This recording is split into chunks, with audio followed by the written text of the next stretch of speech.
This is the Horse Radio Network. This is episode 172 of the Dressage Radio Show on the Horse Radio Network, brought to you by Equestrian Collections and Kentucky Performance Products.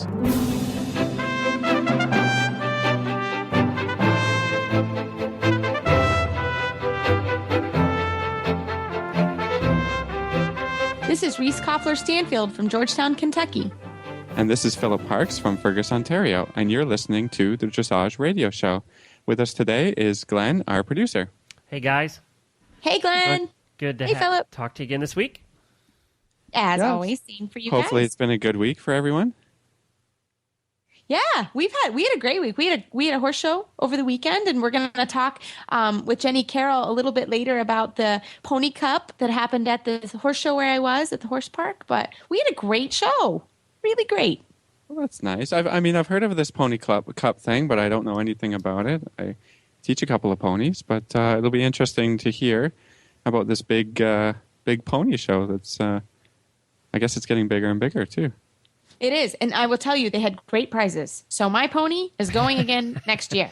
Well, in dressage in Europe, the pony classes and the pony riders, it's huge. it's maybe not as big as the horse sport, but they've got all kinds of warm blood ponies out there, and you can really get into it if you want to. Yeah, and I think ponies actually add a great option for adult amateurs. We have a wonderful pony in our barn. She's a Connemara, and she was a driving pony, so she understands sort of the frame and how she's supposed to go, and she's pretty darn fancy, but she's fun for an amateur to ride. And she's been a great resource for moms that want to ride and have a horse themselves, but also have a horse that's good enough for their kids. So I think it's a really good option to look for a lot of people, and they can usually do both roles. She looks kind of funny, Philip, in the dressage ring, though, with the blinders on. You're silly, Glenn. I'm not sure that's allowed. Glenn, you're silly. Yeah. So, Philip, how was your week? It was good. Also, coaching at a show this weekend. It was rainy and mucky and not so much fun, but the riders all did really well, and the horses dealt with the footing and all that really well. So, in the end, had a good show, and we'll continue on with the weather that we have and the warm weather that we have left up here. We're looking at 1 or 2 months before the snow comes in, that S word I don't like to say. Yeah, I'll be thinking about you. Glenn and I will be thinking about you from the Sunshine State. That's all I gotta say. Yeah. Okay. Floridians, right? So I have to ask you a question, Philip. I want your take on this. We also had some pretty bad weather come through on Saturday morning at the horse show. How do you feel about scratching and bad weather and bad footing? Well, it's all down to kind of, how good the footing is and the horse. I'm not one that just scratches on principle, and I think even if the warm up is a little bit okay, or, at this show, they designated a grass warm up area. So I said to some of my riders, go and warm up. If you feel terrible, then we'll scratch. Or if you go into the ring and you go around or at any point in the test, you don't feel like you're confident about the footing, then scratch at that point, you bring the horses to the show, in this case, we were only there one day, kind of give it a shot. At most shows they allow for boots and bandages in bad footings. So, that's the bonus. We boot them up, we bandage them as much as possible. That must be a Canadian rule. Because that doesn't happen. Yeah, I was going to say that. Yeah, that's not. Well, that doesn't happen here. The stewards, you talk to the stewards and the judges, and they are okay with it. I've had it happen at, 3 shows this year where the footing was a little dicey, and they said, bandages, fine. So that's good. That would change my opinion a lot of times. I kind of feel the same way, but I have to say, our footing was really bad. It was really, and the storm came through right at 8:00. Actually, 7:50 was because I was walking to the arena on my horse, and we were able to scoot in one of the barns at the horse park, and then they went on a 1 hour delay. But I have to be honest, I am always a little cautious, especially if the horses have qualified and sort of reached their goal for the year. I did scratch my horses, and it was beautiful weather at the end of the day, of course, after they were supposed to be ridden, and so I rode them later in the day. But they had the next day, and both of them did well schooling. So, but I always like to ask trainers. I think it's always a question for different people. What do you do in bad weather? Because I think it's worth thinking about for sure. Oh yeah, I mean, and like I said, horse by horse. Some horses just really are not confident in that kind of footing, and then it's not worth it, sort of thing. Or if there's huge puddles in the ring or the ring's underwater, then I mean, what's the point? But yeah, I guess it's just on a on a situational basis. Yeah, I agree. It's, well, I was curious on what you guys do. So, well, on the bad weather front, I don't mean to bring the show down here, but I want to give our best. I won't name names here, but we live in an equestrian community down here in Florida, and we, in Florida, we get storms every day. 3:00, it's storm time, and the first thunderbolt hits, and the next hour it's storming and raining and pouring like cats and dogs. But unfortunately, I heard that there was a dressage horse here in the neighborhood that was killed by lightning last week, about 2 streets over from us. So, that's the, and it's, that always brings up the old discussion that we all have is, are they safer in the barn or outside during storms, But getting hit by lightning is not something that happens often. But, boy, it does happen. And it horrible. does. In Kentucky, lightning is a really big issue here. We have to be very, very careful with storms. Glenn, you remember, what they're like here. And they will call shows if the first bolt of lightning, they don't mess around up here. And actually, I was struck by lightning when I was younger. I was running out to the barn. Yeah, I was running out to my barn to close the barn doors. Now I don't do that.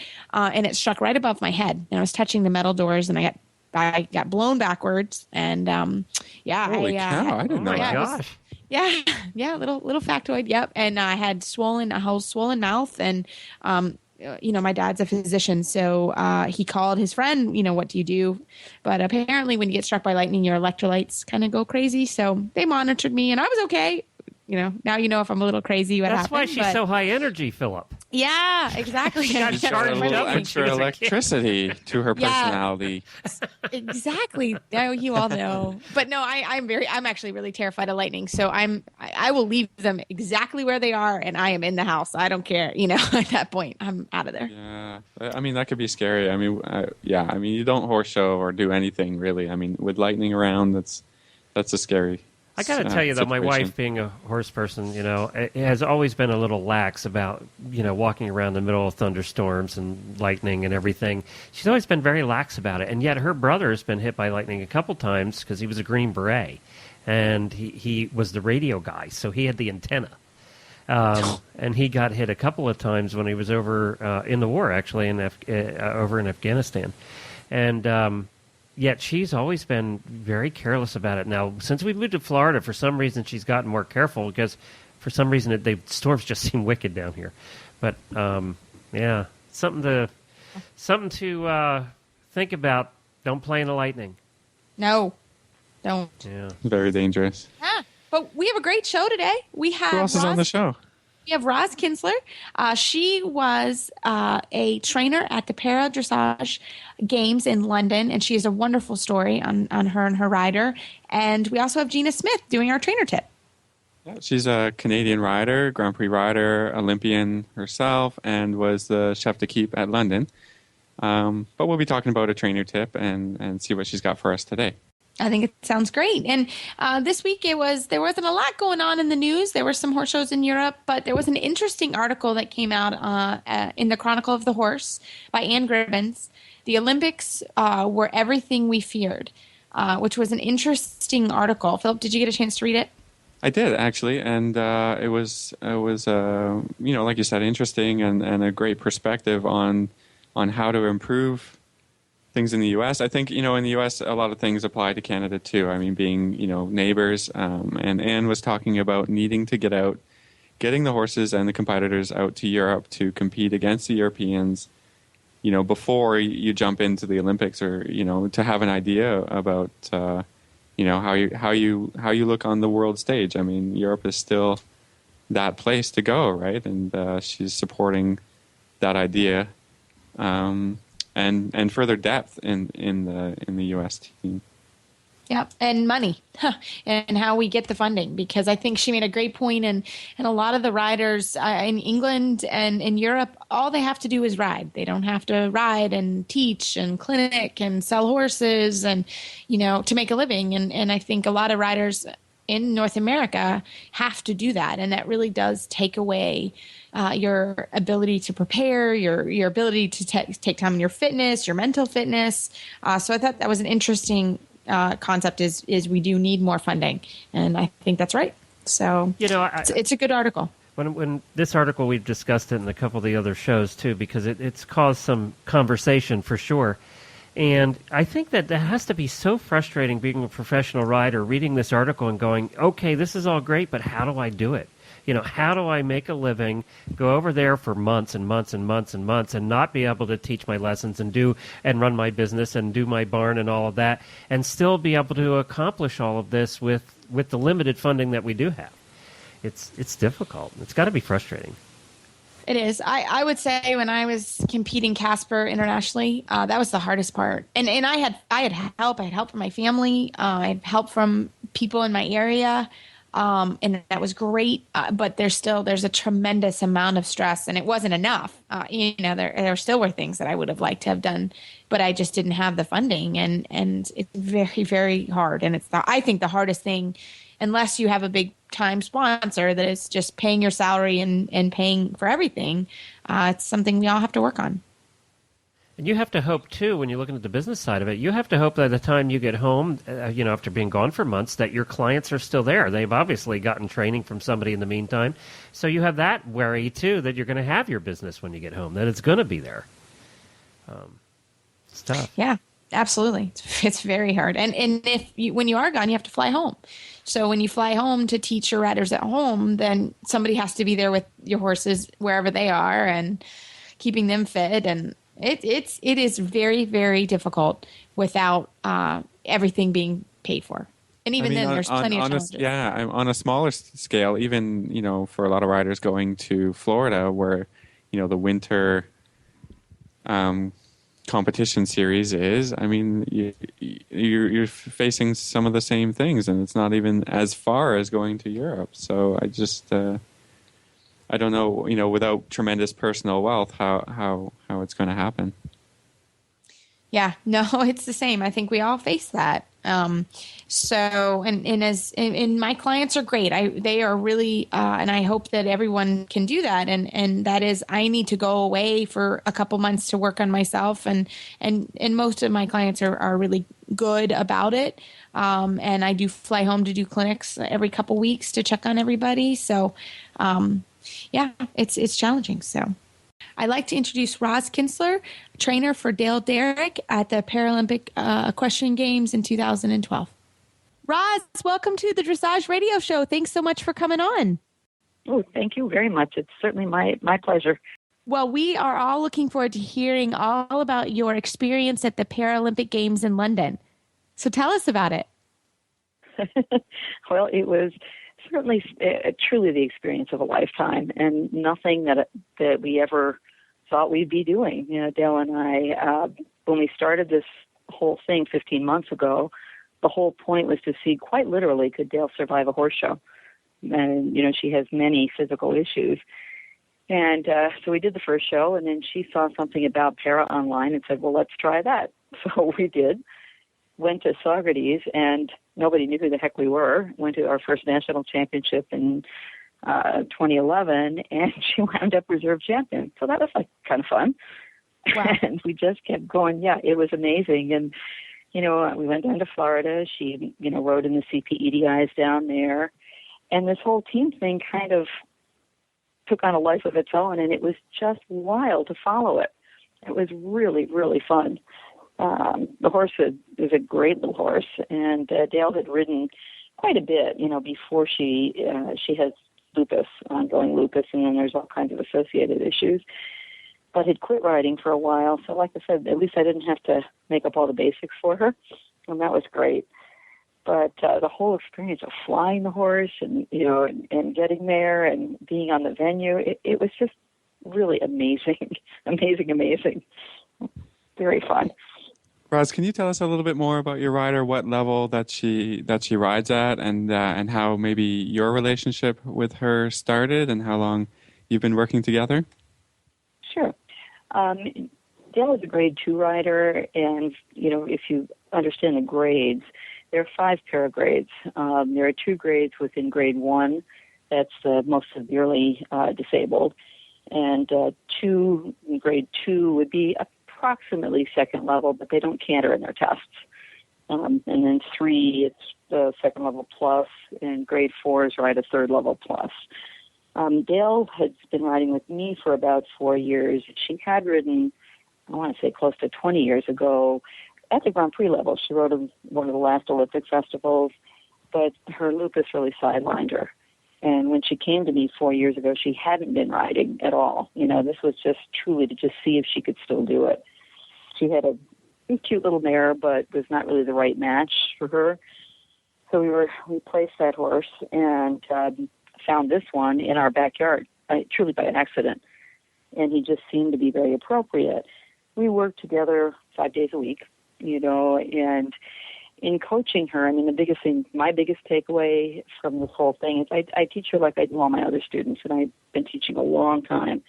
The only thing that varies with our routine is usually I'll warm the horse up for her, so he's ready to go, but then she's ready to take the reins and continue on. And, I would ask her, and I do this every day when she rides, to ride. Nothing's patronizing is what I'm trying to say. I expect the same level of performance from her as I do anybody. I just have to be careful of her endurance level. But that's it. Nothing else. And over time, her gift to me, and I do have another para rider too, is I really don't see the handicap. She's just another one of our group, another horse in training, and a serious competitor.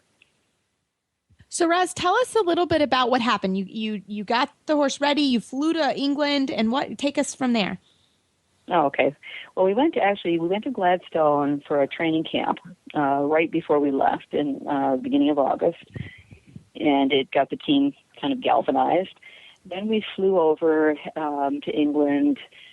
To the dates, we had a week's worth in Jersey, and then we flew to England, stayed at a place in Surrey, England for about a week, right near the Epsom race course, and that was very fun. Gave the horses a chance to rest up from the flight, and we could train very seriously there before the venue actually opened up. Then we shipped over to the venue itself and set up shop there. We had a little bump in the road, a rule change that we hadn't known about in this country. We've been competing. Normally for the grade 1, both 1s and 2s, the trainer is allowed to ride the horse on a loose rein, and then you're allowed 30 minutes stewarded once a day. And that's how our whole show plan is prepared. Well, when we got there, it turns out the trainers were only allowed on the horse's back, regardless, loose rein or on, working, for 30 minutes. Well, that was a big change in our program.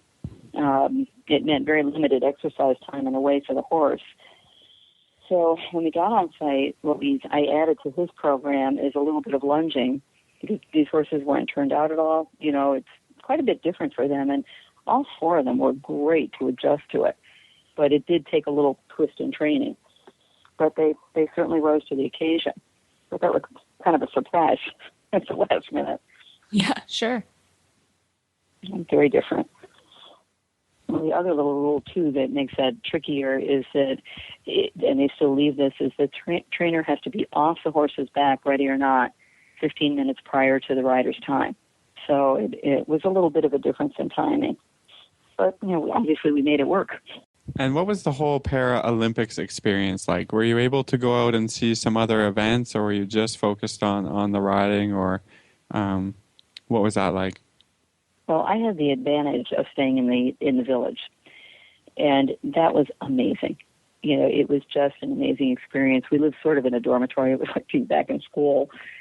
But to give you an idea, there was a huge dining hall there where everybody came and went, all different kinds of food. But my hobby at night is to see, all right, what new country was here?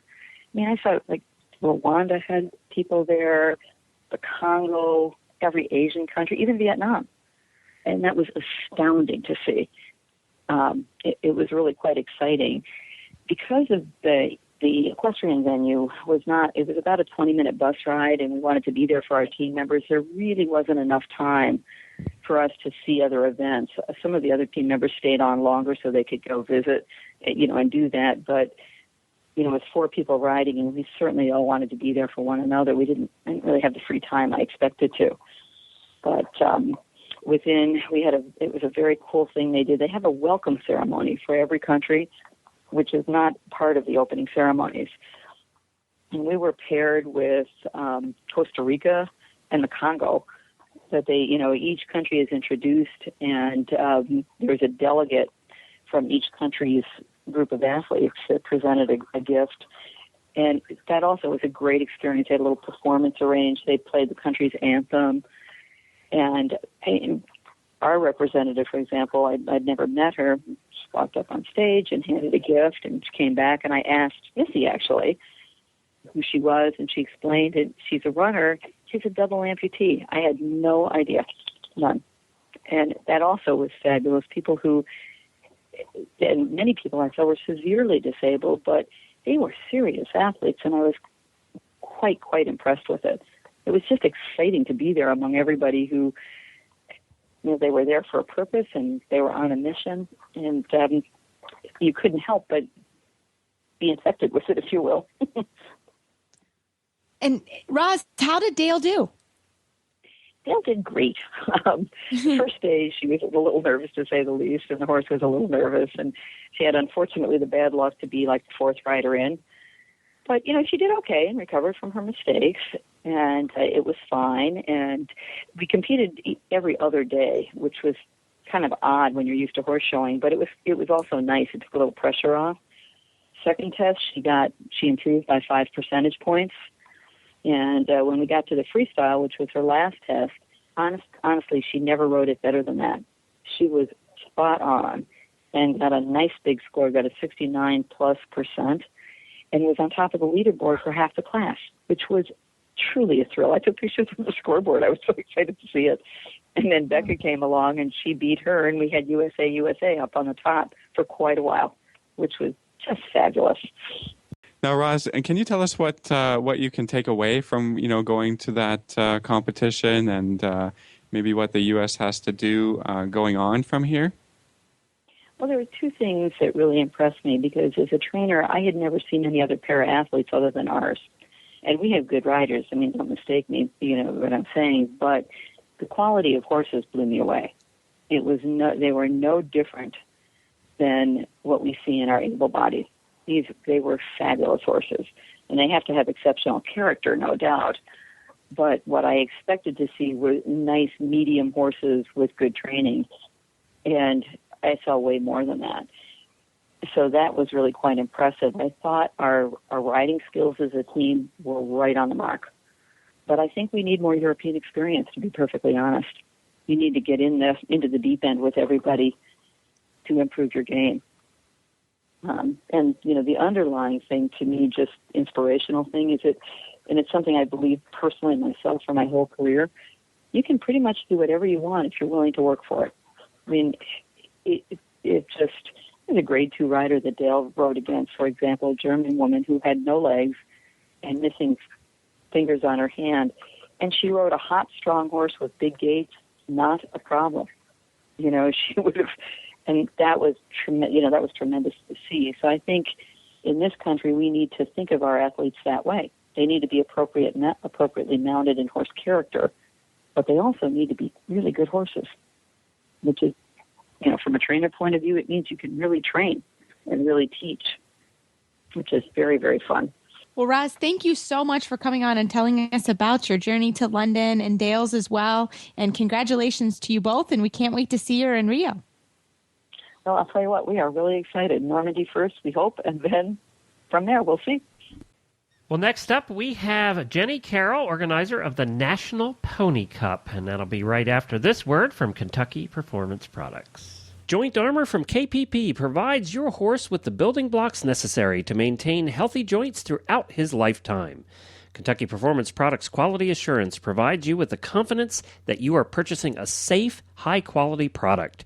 Your satisfaction is guaranteed. Joint Armor is concentrated and affordable. One jar lasts a whole 75 days. Joint Armor helps maintain fluid motion and flexibility in your horse's joints. It also supports normal cartilage development and reduces joint deterioration. Learn more about Joint Armor from Kentucky Performance Products and all their other terrific products at kppusa.com. That's kppusa.com. Hi, Jenny. Welcome to the Dressage Radio Show. Thanks for coming on tonight. Well, thank you for letting me come and speak with you this evening. So, Jenny, I met you over the weekend at the National Pony Cup that happened at in conjunction with the Mid-South Eventing and Dressage Association annual horse show. And tell us about the Pony Cup. Well, the show is called the National Dressage Pony Cup as its formal name. And it began as an idea between a friend of mine and myself when we had gone to the East Coast Pony Cup up in Saugerties, New York. London Gray has a show that is for ponies only in dressage in conjunction with a show up in Saugerties in the fall, I believe. And this was maybe 7 years ago. And after we went to that show, my friend and I, Donna Cook, were sitting around eating dinner, and we said, we could probably have a show like that in the Midwest. I bet we could draw a lot of ponies from our area and some even from further away, we hoped, because it was a more centralized location than on the East Coast. And we thought that ponies deserved an opportunity to perform in dressage and be able to compete pony against pony versus being in classes with horses all the time where they may not have as much of an advantage to show what they can do. So we started at Paxton Farm, and we had the first show there, and it was a success. We had maybe 50 ponies that came, some from Kansas and some from North Carolina, and we had people from Indiana, Kentucky, Ohio, obviously, and we had maybe 10 breeds represented at that first show. So we just continued on year after year. We had to move the show from one venue to the next because of either closed when Paxton Farms closed, and then we went to Roberts Arena for a couple of years, and then we finally now found a hopefully permanent home with the Mid-South Eventing and Dressage Association show down at the Horse Park. So the Pony Cup now is in its 6th year. And this past Saturday and Sunday, we had maybe, 15 or 16 different breeds represented. And they competed from intro through FEI level. And we gave out many beautiful awards and prizes. And I think everybody had a very good time. So what is the highest level that was competed in this past weekend? This past weekend, there were 2 ponies that competed in Pre-St. George. In past seasons, we've had ponies competing in Grand Prix and in I-1.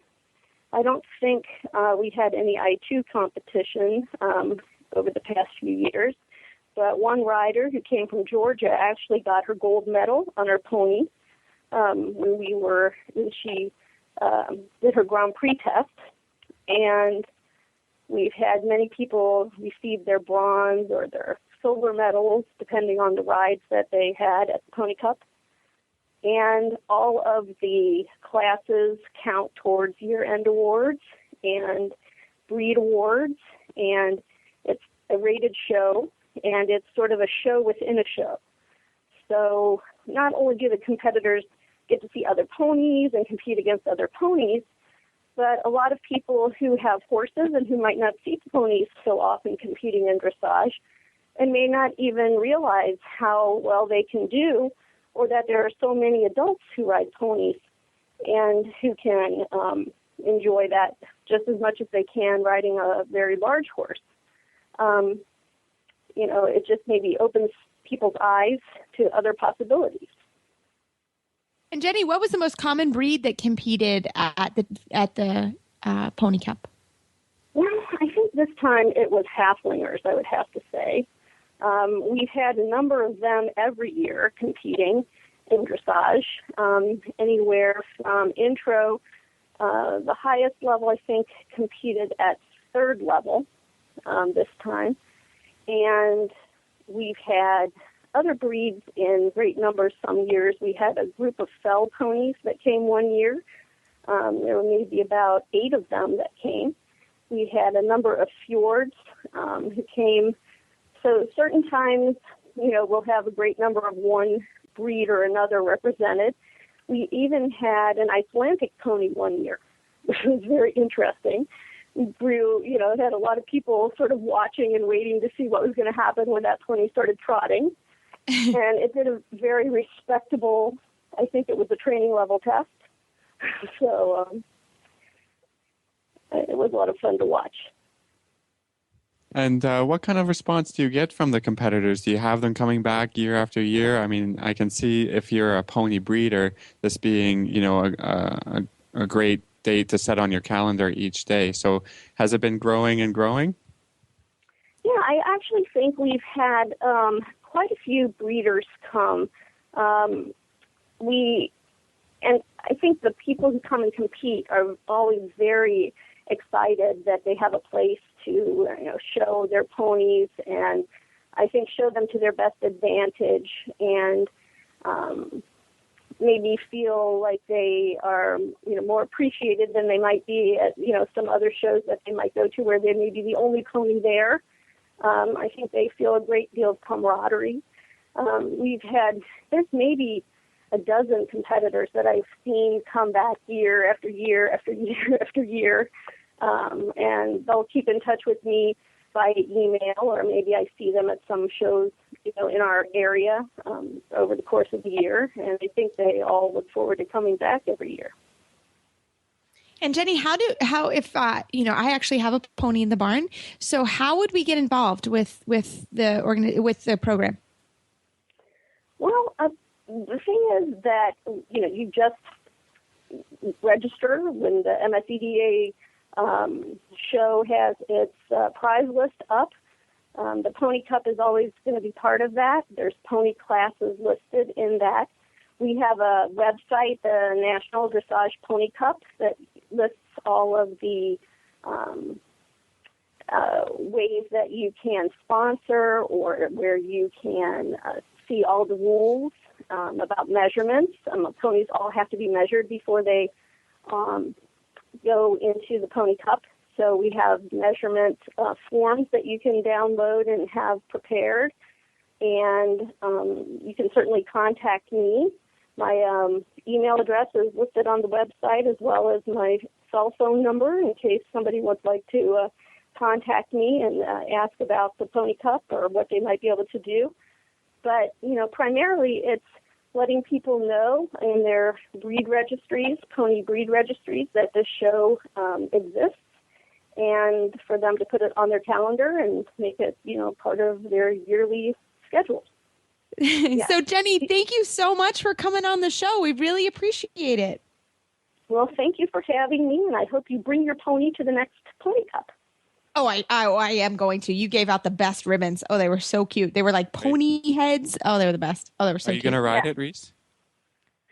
Well, unfortunately, she just got sold. But yes, I will. I will make sure she comes next year. Okay. And Jenny, can you tell us the website one more time where we can find more information? It's nationaldressageponycup.com. Right after this commercial from Equestrian Collections, we have our trainer tip. Gina Smith is going to talk to us about a warm-up pattern.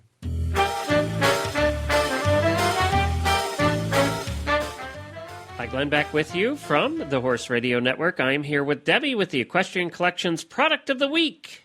This week we're talking about the Equestrian Collection Savvy Shopper email newsletter. Here at Equestrian Collections, we send out a newsletter twice a month with interesting information and really good information from our vets and people around the globe that have good information for your horse and yourself.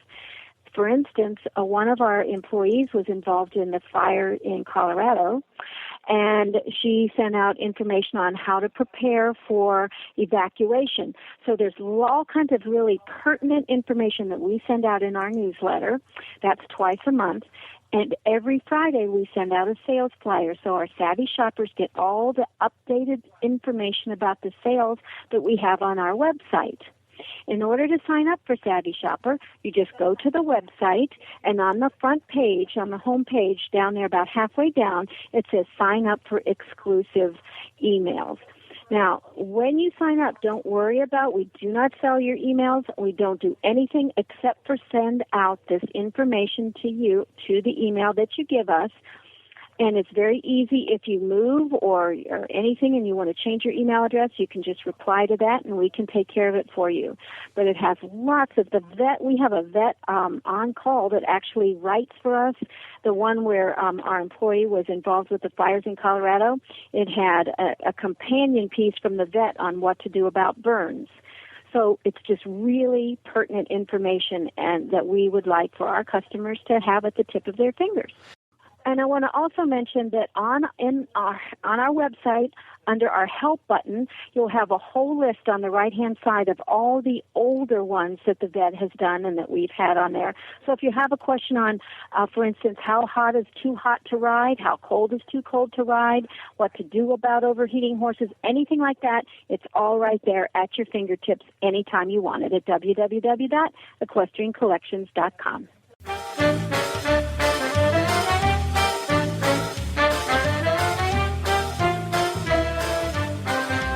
Hi, Gina. Thanks for coming on the show to do our trainer tip today.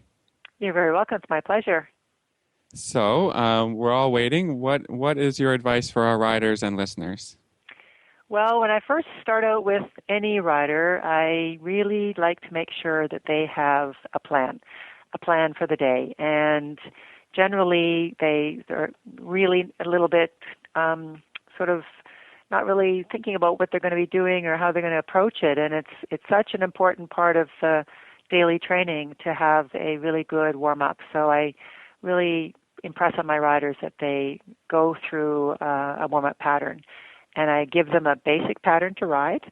And then always I tell them that it can change depending on the horse. If you have a little more excitable horse or one that's a little fresh, or if you have a lazy horse. So it can change up a little bit, but there is a basic plan that I like them to get started with. So first of all, of course, we just get on a walk around and walk straight around the outside of the arena and really try to get a nice, good forward walk on a loose rein. If the horse is a little bit looking around at stuff, then you want to keep him a little bit more in your contact, that you've got something there in case he does have a big spook or something. But generally they're working at home, so they're familiar with their surroundings. And straight lines, I think, is really important, really encouraging the horse to walk forward both directions of the arena, so they have a good look at everything from both ways. Long diagonal lines to change the direction. And then we pick up the reins a little bit and get them nicely forward into a good working trot. And I like, again, if it's at all possible with the horse and how they're behaving, to go in straight lines around the outside of the arena. I like to keep them on the inside track to be sure that the riders are riding both sides of their horses. They're not just sticking on the walls, that they can keep slightly away from the track on the long sides as well as on the short end. So we go around the arena both directions, straight lines, changing the arena along a long diagonal, just encouraging the horses to really come forward and get loosened up and get a little warmed up. After they've done around each direction, then we start on the circle lines, and it's the large 20-meter circles. In a large arena, 20 by 60 arena, you'd have 3 circles, and that would be one at either end and one in the middle of the arena, just really stressing that the horses now start to keep the same rhythm on those big circles that they do on the straighter lines. And as we're getting going into the warm-up with some nice working trot forward, it's important that they stay really forward, and it's important that the horses start to learn to just stretch down and use their backs and really start working their range of motion. The direction is then changed, and we do the 3 big 20-meter circles in the other direction, making sure that the horse is going to be evenly warmed up on both sides. So every horse has one side that's a little more difficult than the other, so we want to make sure we get them as even as possible into both reins and really listening into both legs. Again, the circles will be done slightly on the inside track, so I would say if it's a 20-meter arena, they're probably 18, 19-meter circles. Again, the long diagonals to change the direction. After these 3 circles in each direction, so 6 circles if you've done all completed, we have a big circle at one end of the arena, and through sitting trot, transition to canter. And same thing in the canter. We do the 3 20-meter circles. Depending on the horse, if it's a very green young horse, usually you would bring it back to trot after you've finished a 3rd circle on a circle line. If it's a little more advanced along, we would change the rein across the diagonal at canter, send them nicely forward, and close to the end, the transition to trot, riding onto a big circle in the new direction, and then again making the horse or asking the horse for a canter transition, and doing your 3 circles the other direction, so a big circle at either end and one in the middle. Depending on the horse, you would ride maybe more circles one way than the other, depending on their stiffer side, trying to get them to relax and stretch down and really use their backs.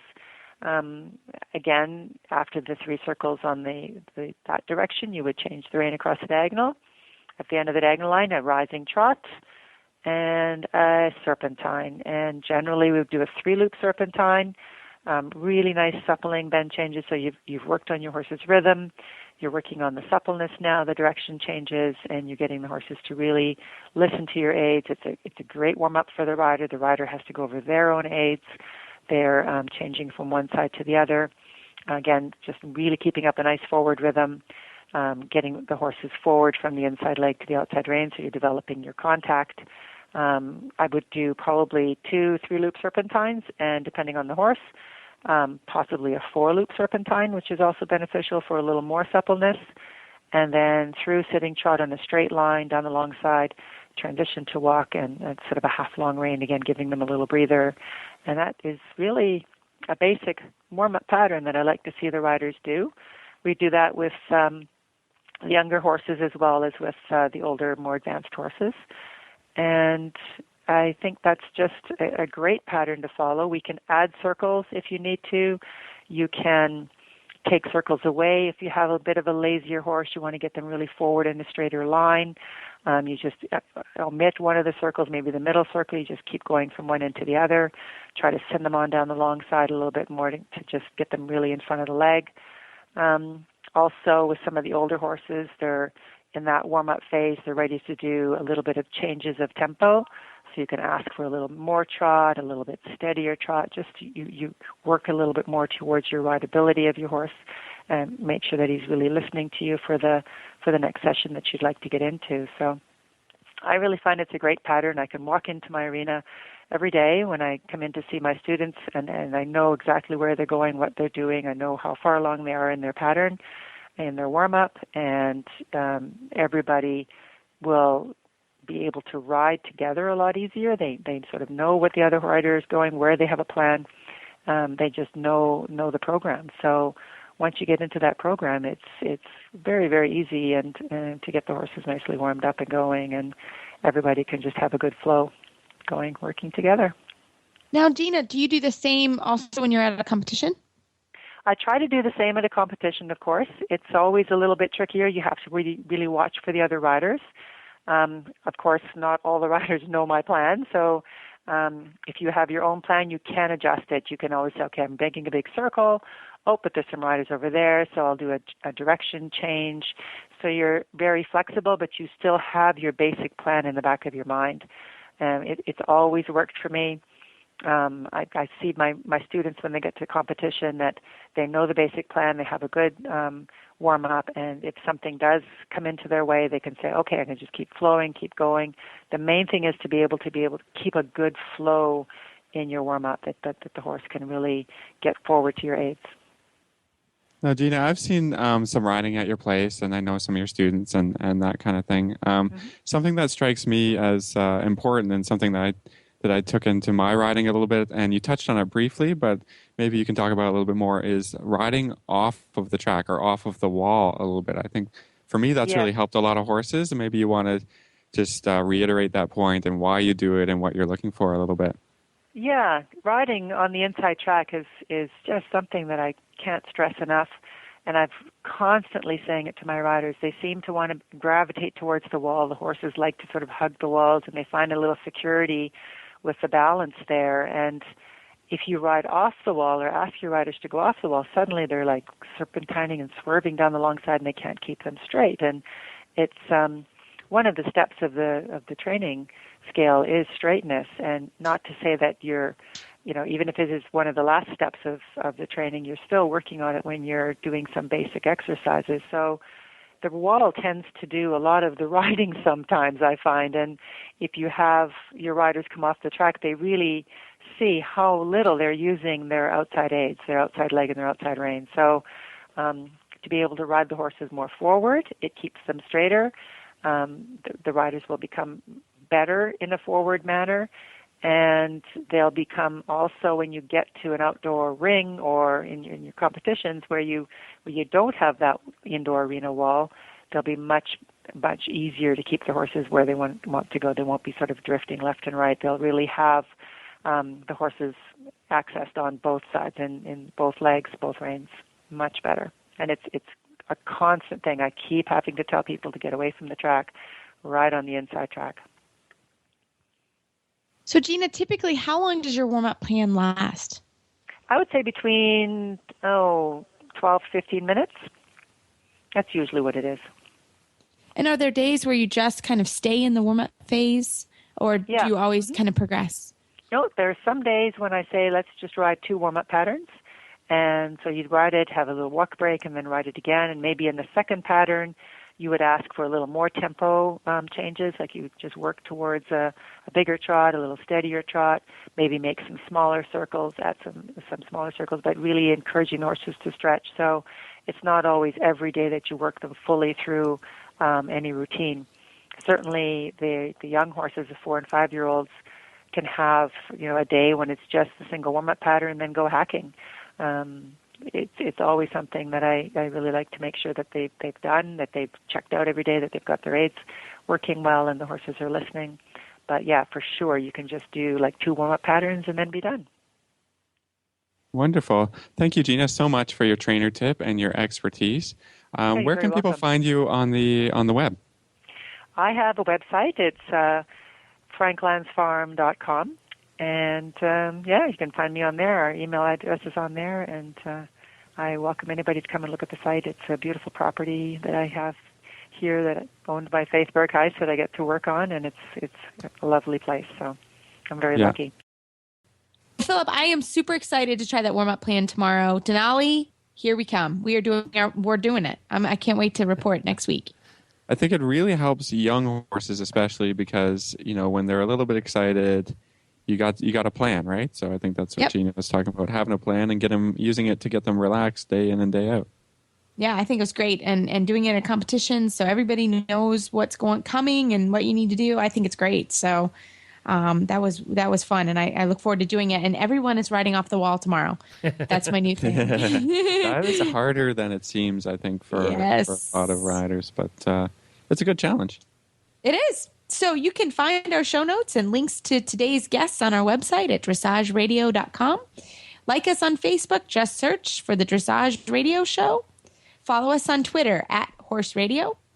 My website is maplecrestfarmky.com, and my email is reese@horseradionetwork.com. You can find me at philipparksequestrian.com, and my email is philip@horseradionetwork.com. I'd like to thank our sponsors, Equestrian Collections and Kentucky Performance Products. And don't forget to check out all the other great shows on the Horse Radio Network at horseradionetwork.com. Everybody, keep your heels down and your shoulders back, and we will talk to you next week.